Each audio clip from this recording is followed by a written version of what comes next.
Hi, my name's Troy Tueller. This is the second arm wrestling video I've made. Last one I talked a lot about methodology of training new people. In this video, it's going to be talking about something more advanced. It's going to have a lot to do with pronation. So most people, when they start out, they develop an understanding of the fusion of back pressure and pronation, right? It feels very natural. It is the driving force of a top roll, right? It's pretty important to understand sooner rather than later. But I feel like there are some things that are misunderstood about pronation, right? Like new people tend to develop these habits that can be bad to a degree. And I feel like another pressure that's more complicated, a bit more advanced, it's difficult to learn off the bat. It's not as fluid as back pressure and pronation, or at least for most people, but it's the fusion of side pressure and pronation. So this is something I feel like everyone should learn eventually. You know, it's pretty easy to just kind of explain with words, but it's a bit harder to actually replicate on the table. But once you find the groove, you will become a better arm wrestler, and that's my honest opinion. So understanding pronation is that pronation is much more static than people might think it is, right? Because new people tend to do this thing where they are so fixated on, pronating, turning their palm to the point where they develop these, like I said, these bad habits, right? So pronation, although there obviously is like a good degree of really turning your hand, just really pronating, it's a lot more static, and it's a lot more to do with the actual rotation of the arm as well, right?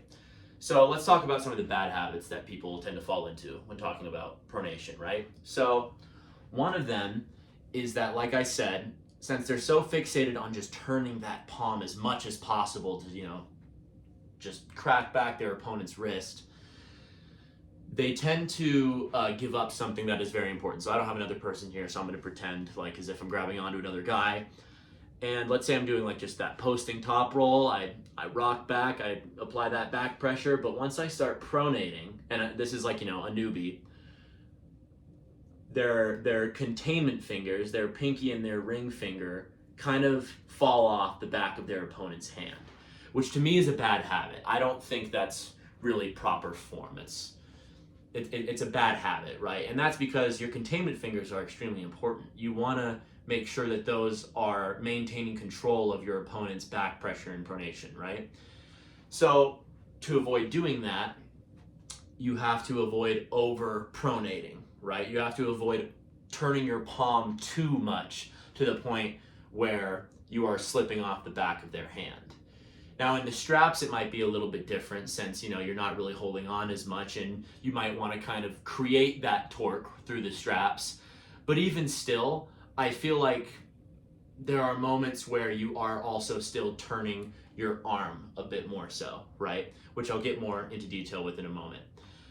The other flaw that newbies fall into when trying to pronate is they tend to push their thumb, like they're trying to turn, they will push their thumb into their opponent's palm, right? Like they will focus, they'll think like, okay, gotta crack his hand back, and they will just start turning, but they're not really using it, using their leverage as an advantage or applying the pressure correctly in order to actually open up their opponent's hand, right?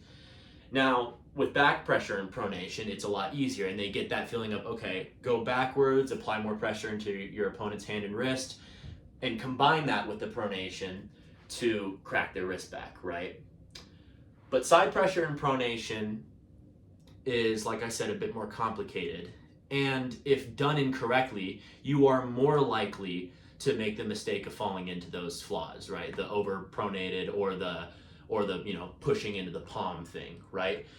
Because when people think about side pressure, mostly newbies, right? They think a lot about really just this raw, like pushing thing, or they maybe even think of coming forward and like pushing their shoulder in. But that alone, like using too much side pressure and pronation, you're just going to be kind of just pushing into their palm, right? You know, and it's like, that's not quite proper form. You know, it's not as simple as that, because you're not going to be creating the pressures you need to actually get their wrist back or anything like that. It's just not proper form, right?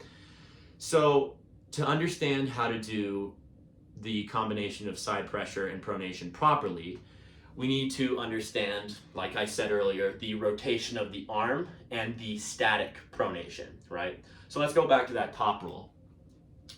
So let's say I'm going to do that posting style top roll. I rock back, I rock up, I get my knuckle as high as possible, I'm posting, and then I get to this position where maybe I've reached my absolute height, and I'm going to start going back and to the side, right?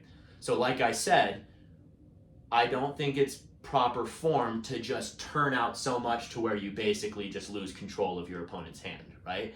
So we got to try to keep a more sturdy hand position, keep that integrity involved, right? So when you start going sideways, your shoulder might step back a little bit, and that gives you the room to kind of turn your body and turn your arm. Your body's going to change shape a little bit, and you are going to, and remember, throughout this entire time, you are resisting your opponent's cupping ability and containment ability, right? You're not necessarily just turning like super hard, not necessarily. You are creating that static pressure, stopping them, resisting them from turning you over, and you are keeping that pressure as you go sideways. And that pressure, you can increase the amount of that load if you turn your arm, right? And that doesn't mean you're swinging all the way out here or you're dropping really low or anything like that. It's just that simple thing. Well, simple. It's, it can be difficult for some people, but the idea is as you're going sideways, you are rotating your arm, not so much the palm, right? I'm hoping this makes sense so far. As another example, let's think of hooking, right? So pronation is a movement that is involved across all kinds of different techniques in arm wrestling. It is not just fixated on the top roll, right? Like, it's an incredibly important strength to develop, and you got to learn how to use it properly, and it can be used in a hook as well, right? So let's say we're in a hook, and just to make this make more sense, let's say we're not in like a deeply supinated hook, where we are like wrist to wrist, and like you've almost given up your pronation, your palms facing the ceiling. Let's think more like you still have your pronation involved, and you're just cupped, and you've got a pretty good shoulder position. You're in a deep hook, just not wrist to wrist, right? So you might reach a point where you can't apply much more back pressure. Maybe your elbow's already at the back of the pad. Maybe you're in a position where it's like your back pressures are matching, you and your opponent. And so the only option you have left is to go sideways, is to create that, a side pressure based movement. So you are going to create that pronation through that side pressure. So like I said, you still got your pronation involved. And as you are going sideways, you are turning your arm, right?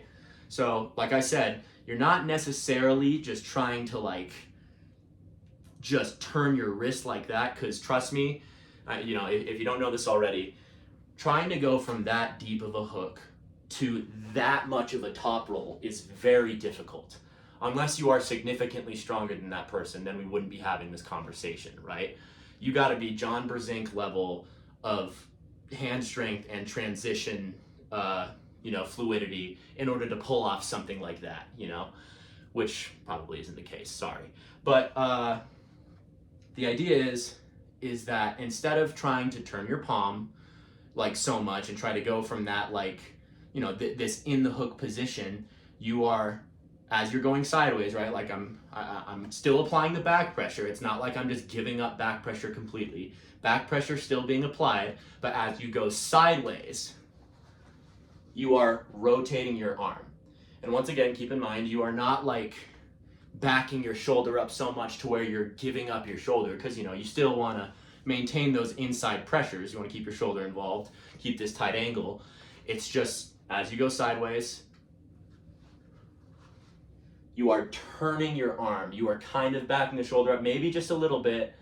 and you are applying that pronation. And even that example I just showed, like I did back up my shoulder even more than I needed to.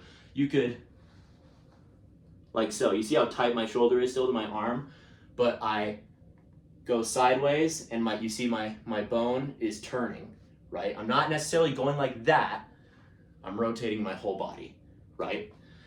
So, side pressure through pronation, those examples I just gave maybe seem simple, but the newbies will run into those problems I mentioned before with the over pronation of the palm and the pushing into the palm of their opponent, right? So we need to try to stay away from stuff like that, because it could also maybe get them into like weird janky arm positions where they could possibly get hurt. So once again, when it comes to side pressure, think not of like full on just pushing, with no back pressure and just trying to pronate through that. It's not necessarily like that. Because another problem that people kind of struggle with pronation is that, let's say they are applying that back pressure and pronation and they're doing it correctly, but once they start going sideways, one of two things might happen. Either they think like, okay, I gotta go sideways now, and they'll start pushing, and then they'll end up getting carved back into a hook, right? They're not keeping that static pronation as they go sideways, right? So they'll go back, okay, sideways time, and then they'll end up here, right? Especially if somebody's actively trying to fight their pronation. So there's that scenario, or there's even a scenario where they're trying to apply that back pressure and pronation, and then as they go sideways, maybe their wrist will give, just because they're dragging so far back that they're not keeping the integrity of their wrist, which I guess in that scenario, maybe that has less to do with pronation necessarily, but it is a problem that they struggle with, because a lot of people just think back, which is right, but how do they keep those pressures, those back pressures, as they go sideways, right? And that's kind of an example of that is this whole pronation point I'm making, right? It's like they're thinking, back pressure, pronate, but they don't know how to go sideways with their pronation. They're thinking, okay, just turn like this. No, it's like, it gets complicated. This is where the mix-ups start happening, because you're now doing something that's not as natural as this, right? So, yeah, I think that's really everything I had to say about this. Definitely at your next practice, try this out. Just grab a hold of somebody and think of those things that I told you, staying away from those mistakes that people make, and really just think about keeping that static pronation as you go sideways, right? Because you're never really, there might be, I don't know, some extreme specific scenarios where you are really turning like that, like might be kicking back or doing something weird where you are really, pronating like that. But for the most case, it's important to understand static pronation, right? And I'll even give kind of another example. Like, there might be scenarios that even I've been in where it's like, I'm trying to top roll them, and I stop them right about here. You know what I mean? Like, I can't really get much more back pressure from here. Even my elbow might even be already at the back of the pad, and I have them like right here. And my hand and wrist integrity is still there, but I don't have enough to really like get their hand back, even if I do rock back like this. It's just not there. That lane isn't really open, right? All I have is that side pressure lane. Well, even though I'm at the back of the pad and I'm still applying that back pressure, once I go sideways, I'm gonna surge, rotate my arm, and that pronation, that turning, is gonna force their wrist back, hopefully, if you're strong enough, obviously, right? So yeah, keys to understanding side pressure and pronation, just that fusion, is maintaining static pronation and obviously position, right? Like, you gotta understand like where the pressure is being applied. Maybe in a hook, you're kind of even like shoving the bottom part of your wrist into the lower fingers of your opponent. So that way, when you pronate, you're almost using your frame involved, through pronation. You are shoving the bottom part of your wrist into their bottom two fingers, which is making it harder for them to contain. And you will roll out from a hook. Once again, it doesn't necessarily have to be all the way out here. You can stay tight, but you are pronating, right? So, yeah, this is just something that I think a lot of people should learn eventually in their arm wrestling career. It's definitely, you know, like it's something that a lot of people use, like the elite arm wrestlers. You'll see them do movements like that. It's just that new guys, I feel like I've tried to teach them that before, and they kind of struggle, or maybe they don't quite understand the connection or the balance between, you know, like that side pressure and back pressure and just maintaining that pronation, right? So hopefully I explained it good.